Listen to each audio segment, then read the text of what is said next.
ಜನ ಥಿಯೇಟ್ರ್ ಬರ್ತಾ ಇಲ್ಲ ಅಂತ ನಾವು ಇಷ್ಟು ವರ್ಷ, ಇಷ್ಟು ತಿಂಗಳು, ಇಷ್ಟು ದಿನ ನಾವು ನೋವು ಮಾಡ್ಕೊತಾ ಇದ್ದೀವಿ. ಏನೋ ನಮ್ಮ ಅದೃಷ್ಟ, ಮಹಾದೇವ ಆಗ್ಬೋದು, ಎಕ್ಕ ಆಗ್ಬೋದು, ಜೂನಿಯರ್ ಆಗ್ಬೋದು, ಸೂಫ್ರಮ್ ಸೋ ಆಗ್ಬೋದು, ಅದ್ಭುತವಾಗಿ ಹೋಗ್ತಾ ಇದೆ. ಮೇ ಬಿ ಈ 10 ವರ್ಷದಲ್ಲಿ ಇವಾಗೇ ಒಂದು ಹಬ್ಬ ಅಂತ ಅನಿಸ್ತಾ ಇದೆ. ತುಂಬಾ ಖುಷಿ ಆಗತ್ತೆ. ಯಾಕಂದ್ರೆ ಇಷ್ಟು ದಿನ ನಾವು ಸಿನಿ ಪ್ರೇಮಿಗಳನ್ನ ನಾವು ತಪ್ಪ ತಿಳ್ಕೊಂಡಿದ್ದೀವಿ. ನಾವು ಥಿಯೇಟರ್ ಬರ್ತಾ ಇಲ್ಲ ಅಂತ. ಇವಾಗ ಗೊತ್ತಾಯ್ತು ನಾವು ತಪ್ಪು ಮಾಡಿದೀವಿ ಅಂತ.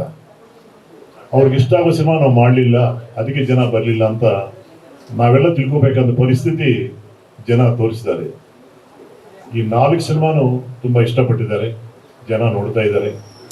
ಆಕ್ಚುಲಿ ಸೆಪ್ಟೆಂಬರ್ 10 ನಾನು ಆಗಸ್ಟ್ 8 ಬಿಡುಗಡೆ ಮಾಡ್ಬೇಕು ಅನ್ಕೊಂಡಿದೀವಿ. ಈ 4 ಸಿನಿಮಾ ಹಿಟ್ ಆದ್ಮೇಲೆ ಜೊತೆಯಲ್ಲಿ ಆನಿಮೇಷನ್ ಫಿಲ್ಮ್ ಚೆನ್ನಾಗಿ ಹೋಗ್ತಾ ಇದೆ, ನರಸಿಂಹ. ದಟ್ಸ್ ವೈ ಈ ಮಧ್ಯದಲ್ಲಿ ನಾವು ಕಾಂಪಿಟೇಷನ್ಗೆ ಹೋಗಿ ಥಿಯೇಟರ್ ಸಿಕ್ಕದೆ ನೋವು ಅನುಭವಿಸಬಾರ್ದಂತ ಸೆಪ್ಟೆಂಬರ್ 10 ಮುಂದಕ್ಕೆ ಹಾಕಿದ್ದೀವಿ.